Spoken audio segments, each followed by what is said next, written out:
ಭಾರತ ವಿಭಜನೆ ಆಗಬೇಕಾದ್ರೆ ಭಾರತದಲ್ಲಿರುವ ಕೊನೆಯ ಮುಸ್ಲಿಮು ಪಾಕಿಸ್ತಾನಕ್ಕೆ ಹೋಗ್ಬೇಕು, ಪಾಕಿಸ್ತಾನದಲ್ಲಿರುವ ಕೊನೆಯ ಹಿಂದೂ ಭಾರತಕ್ಕೆ ಬರಬೇಕು.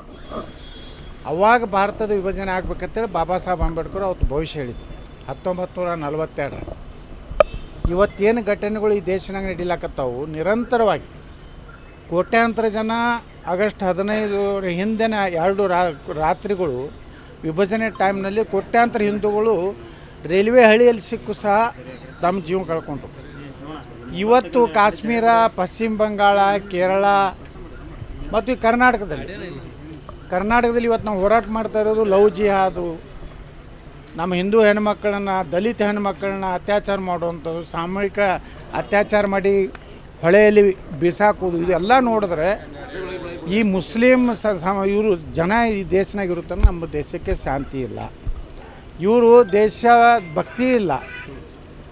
ಅಂಬೇಡ್ಕರ್ ಅವರು ಹೇಳಿದ್ದಾರೆ, ಇಸ್ಲಾಮದಲ್ಲಿ ಮತ್ತೊಬ್ಬ ಧರ್ಮದವ್ರನ್ನ ಸಹೋದರ ತಿಳ್ಕೊಂತ ಆ ಕುರಾಣದಾಗೆ ಬರೋದಿಲ್ಲ, ಮತ್ತು ಅವರು ಎಲ್ಲ ಕಾಫಿರ್ ಇರ್ತಾರೆ ನಮ್ಮ. ಹಿಂಗಿದ್ದಾಗ ಈ ಹೋರಾಟ ಇವತ್ತು ಏನಾರೇ ಈ 10 ವರ್ಷನಾಗ ಇವತ್ತು ನರೇಂದ್ರ ಮೋದಿಯವರು ಪ್ರಧಾನಮಂತ್ರಿ ಆಗ್ಯಾರ ಅಂತ ಹೇಳಿ ಇನ್ನೂ ಸುರಕ್ಷಿತವಾಗಿ ನಾವು ಹಿಂದೂಗಳಿದ್ದೀವಿ. ಇಲ್ಲಾಂದ್ರೆ ಇದೇ ಹುಚ್ಚ ರಾಹುಲ್ ಗಾಂಧಿ ಅಂತ ಸಿದ್ದರಾಮಯ್ಯನಂಥವ್ರು ಏನಾದರೂ ಈ ದೇಶದ ನೇತೃತ್ವ ತೊಗೊಂಡ್ರೆ ಹಿಂದೂಗಳು ಭವಿಷ್ಯನೇ ಇಲ್ಲ, ಹಿಂದೂಗಳ ಸರ್ವನಾಶ ಆಗ್ತದೆ. ಈಗಾದರೂ ಹಿಂದೂಗಳು ಜಾತಿ ಮತ ಎಲ್ಲ ಬಿಟ್ಟು ನಾವೆಲ್ಲ ಹಿಂದೂಗಳು. ಇವಾಗ ಕೆಲವೊಂದು ಸ್ವಾಮಿಗಳು ಅದಾರ, ಒಂದು 2-3 ಮಂದಿ ಬ್ರೋಕರ್ ಸ್ವಾಮಿಗಳು ಇಲ್ಲಿ ಏನು ಹೇಳ್ತಾರೆ, ಇಸ್ಲಾಂ ಶಾಂತಿ ಧರ್ಮ, ಇಸ್ಲಾಂ ಮತ್ತು ಲಿಂಗಾಯತು ಸಮಾನವಾದಂಥ ವಿಚಾರವೇ. ಇವತ್ತು ಬೊಗಳಬೇಕಲ್ಲ ಅವರು. ಶಾಂತಿ ಧರ್ಮ ಇವತ್ತು ಏನು ಮಾಡ್ಲಾಕತ್ತದ, ಹಿಂದೂಗಳು ಯಾರು ಅದಾರ ಅನ್ನೋಂಥ ನೋಡಿ ಟಾರ್ಗೆಟ್ ಇಟ್ಟು ಹೊಡಿಲಾಕತ್ತಾರೆ. ಅಷ್ಟೇ ಅಲ್ಲ, ಅವ್ರ ಅಂಡರ್ವೇರ್ ಬಿಚ್ಚಿ ನೋಡಿ ಯಾವೊಂದು ಸುಂತಿಯಾಗೆಲ್ಲ ಅವನು ಹೊಡಿತಾ ಇದ್ದಾರೆ. ಎಲ್ಲಿ ಹೋಯ್ತಪ್ಪ ನಿಮ್ಮ ಇಸ್ಲಾಂ ಲಿಂಗಾಯತ ಸಮಾನತೆ? ಇಂಥ ಅಯೋಗ್ಯರಿಗೆ ಕೆಲವೊಂದು ಪೇಮೆಂಟ್ ಗಿರಾಕಿಗಳು, ಕೆಲವೊಂದು ಬುದ್ಧಿಜೀವಿಗಳು ಮತ್ತು ಸಿದ್ದರಾಮಯ್ಯ, ಮಮತಾ ಬ್ಯಾನರ್ಜಿ, ಲಾಲು ಪ್ರಸಾದ್, ಮುಲಾಯಂ ಸಿಂಗ್ ಯಾದವ್, ಅಖಿಲೇಶ್ ಯಾದವ್ ಇಂಥ ಜಾತ್ಯತೀತ ನಾಯಕರು ಇವತ್ತು ನೋಡ್ಲಾಕತ್ತೀರಿ.